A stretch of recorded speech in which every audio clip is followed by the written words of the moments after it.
Join us now for Education Matters, a weekly look at the real people and real stories in education across North Carolina. Welcome to Education Matters, presented by the Public School Forum of North Carolina. I'm Keith Poston. This week's show is our 100th episode since we launched in late 2016. So we want to do something special for this milestone, which is why the set looks different than usual. We also have a live studio audience here for the very first time. So our sincere thanks to all of you, our viewers who tune in or stream or listen to the audio podcast every week. And thanks to our sponsors who help make this show happen. For the 100th episode, we are tackling an emotional subject. As a parent of a teenager myself, and with many friends and family with teens and adolescents, it's a topic and a fear I hear about more and more. How can I keep my child safe? No, not from school shootings, although that's real. How can I make sure my child is okay when the threat is from inside, maybe hidden? The rate of teen suicide in North Carolina has doubled in the last 10 years. Self-harm among 10 to 14-year-old girls in the U.S. has nearly tripled since 2009. Nearly 1 in 7 U.S. children and adolescents has a mental health condition, and sadly, half of those will go untreated. This week, we're going to explore this often difficult topic with a panel of experts to try to understand the real facts and where do we go from here. We're also going to meet a Wake County mother who lived through the unthinkable when her middle school-age son took his own life. Before we go any further, I want to point out that if you or someone you know needs help, please call the National Suicide Prevention Lifeline at 1-800-273-TALK. And we're going to have that on the screen during the show. I want to introduce our first guest. First, to my left, we have Dr. Carrie Brown. She is the Chief Medical Officer for Behavioral Health and Intellectual and Developmental Disabilities at the North Carolina Department of Health and Human Services, a mouthful. That's all right. Dr. Brown is a Princeton, Chapel Hill, and Duke-educated professional with a lot of experience here in North Carolina, both at the State Psychiatric Hospital and the prison system. So thanks for being here, Dr. Brown. My pleasure. Next to her is Dr. Mitch Prinstein. He is the Director of Graduate Studies at UNC Chapel Hill. He specializes in clinical child and adolescent psychology. He's also an author, including the book Popular, The Power of Likability in a Status-Obsessed World, which I assume is available where all fine books are sold, sure, like Amazon. So anyway, thanks for both for being here. I want to start out. These questions, these statistics that I just mentioned, a couple of them are startling to me. Suicide is the second leading cause of death among 10 to 17-year-olds in North Carolina, the 48% increase in 10 years. Dr. Brown, I want to start with you. I mean, what is going on with teenagers today that is different? Well, I think this has honestly been an age-old issue. What I'm hopeful about is that we are all talking about suicide now, and I think it's so important that we dispel the myth that somehow asking about suicide will increase an individual's chance of death by suicide.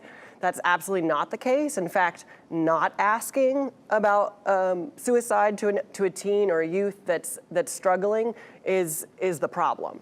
And so, I'm very hopeful that we have a lot of initiatives going on in the state currently, particularly partnerships between the Department of Health and Human Services and the Department of Public Instruction and the Department of Public Safety, all looking at how do we increase mental health awareness among students, among educators, how do we prevent, and I'm really glad that you put the phone number up first. Sure. I actually think if we all anyone that's listening took 5 seconds right now or 10 seconds to put 1-800-273-8255 and program it into your phone. I think we could save a life today just by doing that, just to have it in our phones. And that's why I'm really glad that you mentioned that about the idea of not talking about it. Look, I got some pushback on doing this topic, and we've heard that before about if you talk about it, it's going to cause something. And I can understand in some ways,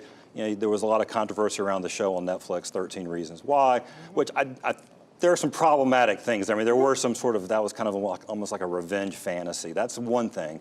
But we wanted to talk about it from what's really going on and how do we help our kids. So let me ask you, Dr. Prinstein, in your work and your research, same question really, are things different today? Are kids dealing with things different than say when I was a teenager?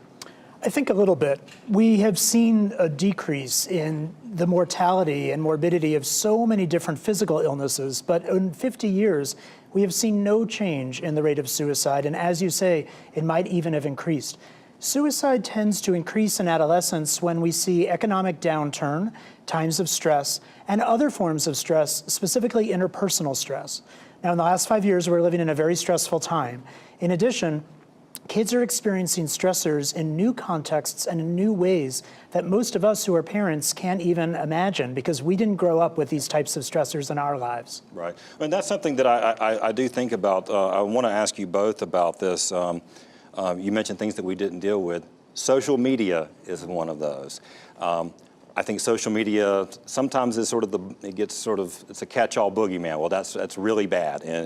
But we also know these tools do expose children to things online, cyber stalking, bullying. Your book, Dr. Prinstein, about status and the push for being popular. Dr. Brown, and I'll ask both of you, do you think that there is a correlation or potentially a correlation between social media and these increases? Well, what we do know is that about 40% of individuals who die by suicide have been bullied at some point in their lifetime. And we also know from the North Carolina Youth Behavior Risk Survey that 1 in 3 students in North Carolina report being bullied. So, I think the facts are there to cause us to pay attention to bullying in all its forms. Right. Now, I mentioned self-harm because I do want to talk about, we're mostly talking about suicide, but particularly, again, I have a teenage daughter, I've got a teenage niece, of course, I know a lot of their friends. I'm shocked to hear how many of them, again, suicide attempts, but the cutting, like in middle school, are these all on the same continuum? I mean, I'll ask you, Dr. Prinstein, you're nodding. Is there sort of like this continuum of sort of how you deal with stress and pressure? Non-suicidal self-injury, which cutting is one of the most prevalent examples, it's become an epidemic. We have 7% of middle schoolers engaging in that behavior. We have at least 15 to 20% of kids in high school. 1 out of every 5 high school adolescents is experimenting with cutting. This is a remarkably high percentage. And what we know about this is, first, it seems to be a behavior that kids engage in that's free and easily accessible to regulate their emotions.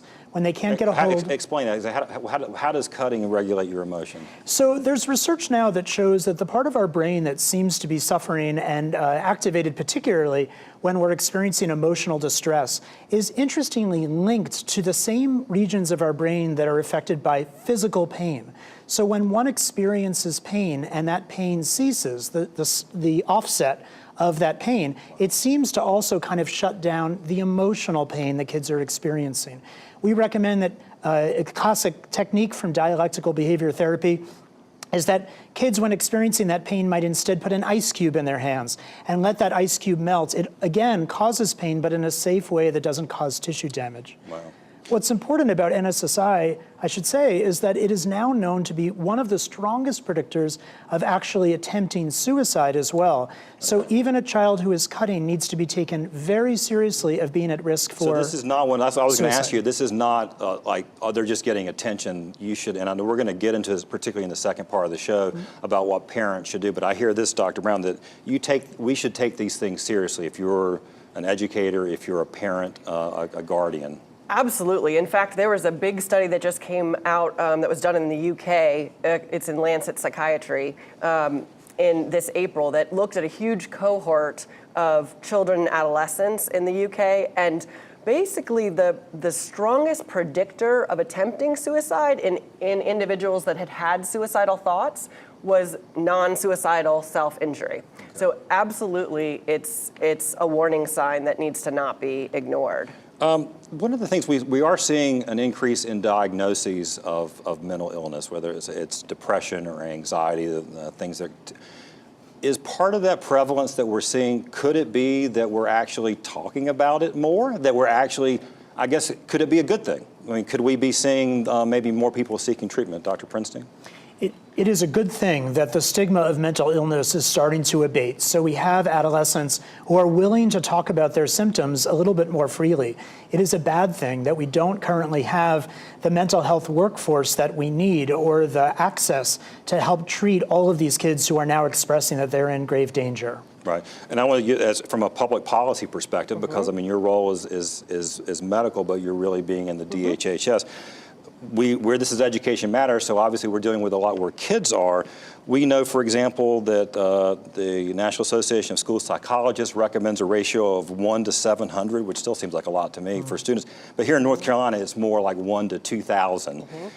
We have 13 school districts in North Carolina without a single school psychologist on the payroll. And then there are community access. What, from a policy perspective, should we be thinking about?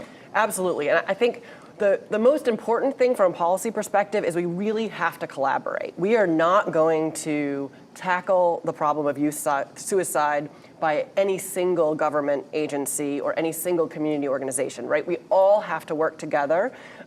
In October of 2018, North Carolina was awarded a grant where the Department of Health and Human Services is working with the Department of Public Instruction and the Department of Public Safety, so again, everyone at the table, to do for NC Project Activate. And this is going to go on for 5 years, and it's a project in the school systems and in the local communities, with the idea being that we need to help students be aware of their own mental health. Right. And we need to help educators be aware of what are the signs and symptoms of emotional distress. And then we need to look at prevention and you know, what are the best ways to prevent. And I do want to add one thing right there, that so in North Carolina, there were 44 youth suicides in 2018. Over half of them were using a firearm. And so one thing that we need to really be thinking about is it's not just about, and this is the thing, a lot of people think that it's just about securing firearms. Right. Kids are smart. Right. It's not just about securing firearms. They will find ways. So if you have a youth that's at risk for self-harming behavior, then you need to have a safety plan in order to not have access to that firearm. Well, I'm glad you brought that up, because that is, I mean, again, it's another one of those things that we tend to not want to talk about, sometimes politically, but it's again, just last for you before we bring in our next guest, Dr. Prinstein, you mentioned in your book, you talk about status, and what is that pressure for kids now, the idea of being popular? Well, at the same point that we see this increased risk for suicide, we also know that adolescents' brains change. There's a part of their brains that makes them crave a desire to be influential and powerful, visible, and dominant. And this area of the brain develops and makes them crave what we all thought of as being cool, but what we now know as also being a way of getting followers and retweets and whatnot. The important thing to remember is that while all of us have that temptation, adolescents have not yet fully developed the part of their brain that you can think of as the brain's brakes, the ability to kind of inhibit your desire to fulfill every urge or impulse. So there is a perfect storm where adolescents are strongly wanting to have that visibility or that status, and will do anything for it.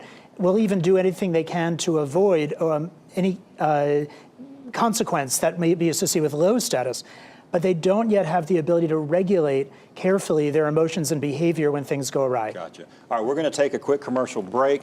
After that, we're going to continue our discussion, and we're going to be joined by two more guests, a school social worker from Durham County and a Wake County mother who lost her 12-year-old son to suicide in 2017. Stick around.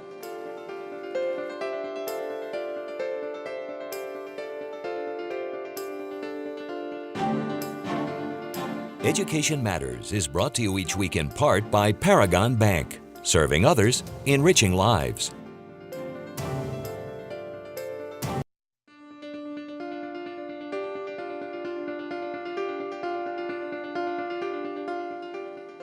We're going to continue our discussion now, and I want to introduce you to two people who have joined the panel.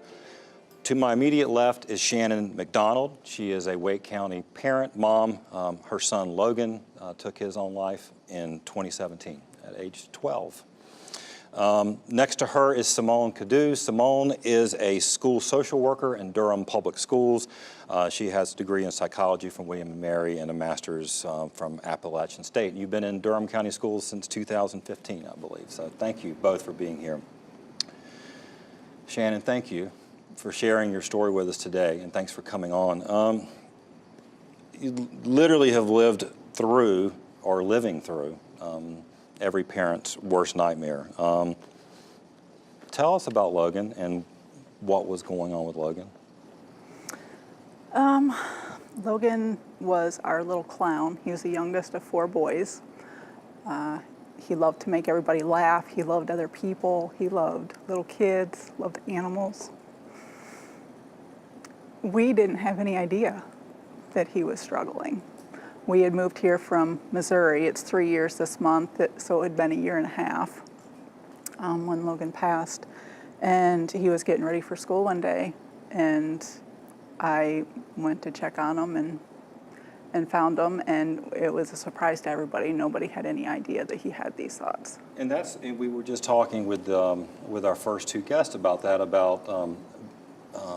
and we're going to talk a little bit more about what parents should look for, and I know you're going to want to share things too, but there were we say look for warning signs or things. I guess looking back now, I mean, are there things that you think about that, gosh, I didn't, I mean, he obviously didn't come out and say he wasn't cutting, he didn't know things like that, but what, are there things you look back now and think that was something that was off? Yes, most definitely, hindsight. When he did have bad moods or anything, I figured, 12 years old, hormone changes, adjusting to being away from everybody else that he knew, and adjusting to a new school, new friends. Didn't think. Right, I mean, you just had gone through a big family move change. Right. So, Simone, I want to ask you, being a social worker, you deal with both the students in Durham and their families.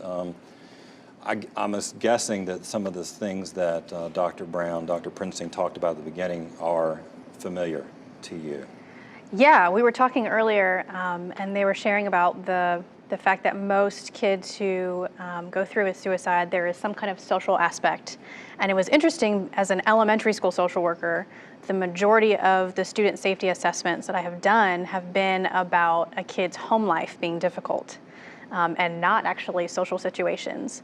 And so it's interesting to see the dynamic and the shift of, as they get to middle school, most of their focus is more on their friends, and in in elementary school, a lot of the kids who are expressing suicidal ideation is from a difficult home life or a neighborhood.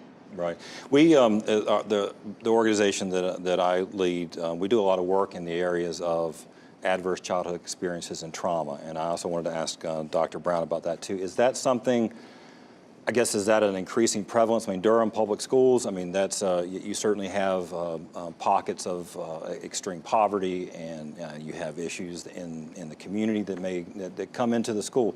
Are you seeing, is that, I guess you see kids coming in who are already kind of on guard? Yeah, the most recent student safety assessment, and actually the youngest kid that I've ever done a student safety assessment for was 6. So this first grader, who's supposed to be learning his math facts, is talking about witnessing somebody being beat up in his neighborhood, and how that affected him, and how he had started having thoughts about what it would mean to die. And so it's higher and higher, and it's younger and younger as we have more neighborhood violence that's coming up in our neighborhoods. Shannon, I want to ask you, you already mentioned that there were things, are there things that I guess you wish you had known then that you know now after the fact? Are there things that either you've uncovered or just, again, reassessed? Oh yes, there's plenty. Logan did mention being bullied a couple of times, and he didn't make a real big deal about it, and I was afraid that if I made a big deal about it, if I went up to the school and made a voice about it, that it would make things worse. Right. Which that can happen. However, I wish I had gone up. I wish that the schools would work more with the parents instead of trying to take care of the bully issues just between the teachers and the students. Get the parents involved on both sides. Right. And I'm assuming that both you and Simone, I'll ask you, I'm not going to assume, the idea of talking about it like we're doing today, you think is a good thing? Yes. Absolutely. All right, Dr. Brown, let me go back to you.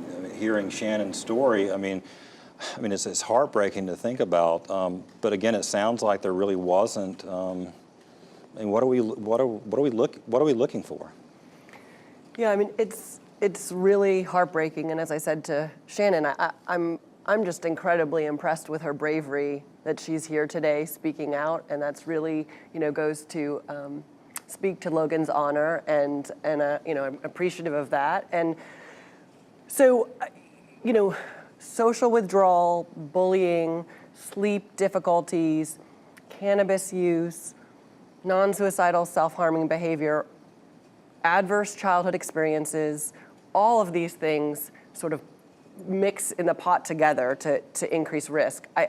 The North Carolina is stepping out through Governor Cooper's leadership to have an early childhood action plan, and so I encourage you to, the audience, to go look for that on the DHHS website. It set forth 10 very broad and bold goals, one of which is social and emotional resilience. And as Dr. Prinstein said, there are evidence-based treatments for managing difficult emotions we'll make sure we share on our website when folks go to ncforum.org. We'll have some resources, including some of the ones that you mentioned. I want to get a chance to have a couple of our audience members if they wanted to ask a question, but you mentioned, I'll ask you about this, Simone, and maybe Dr. Princeton can jump in, the impact of poverty and also, frankly, race. And is it something you think plays in to some of the pressures that kids are dealing with? Dr. Princeton? I think culture and race can play a role. It's important not to confound race and culture with socioeconomic status, because we see those as two very different kinds of influences.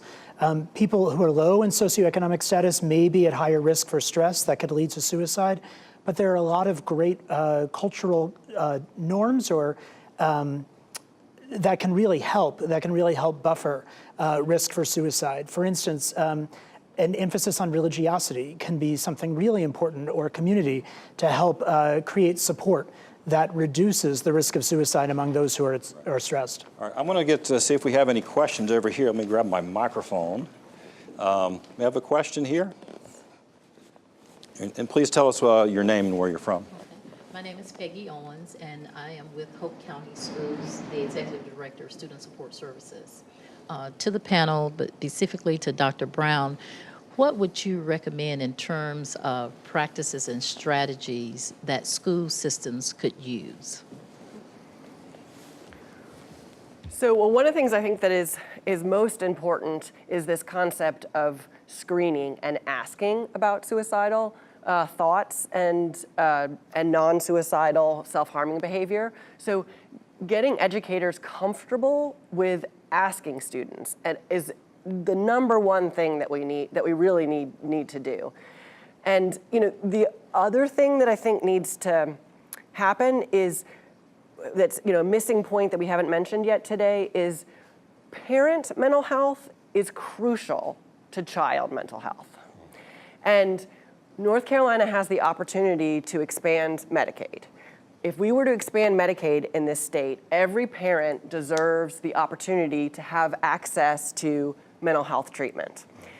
I often go back to, thinking about the airplane analogy where, the steward or the stewardess says you have to put on the oxygen mask on yourself first before your child. That's a great idea. Great analogy. If the parents can't breathe, the children can't breathe. Right. And so we have to make sure we're looking at the whole picture. I think I had a question over here too. Hi, my name is Amy Moreau, and I'm a parent of a high school student here in Wake County.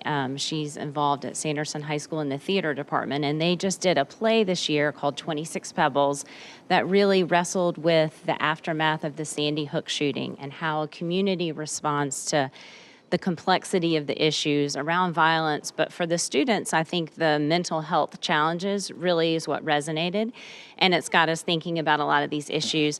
And one thing I've been thinking about is I think our school system does a great job of helping students get annual checkups and eye exams and hearing exams, and I'm wondering if there are any things that the school system could do to encourage students to get mental health checkups. Like, I'm wondering what would that be like? Let's have a quick answer because Yeah. we are running out of time. Simone, I'll ask you.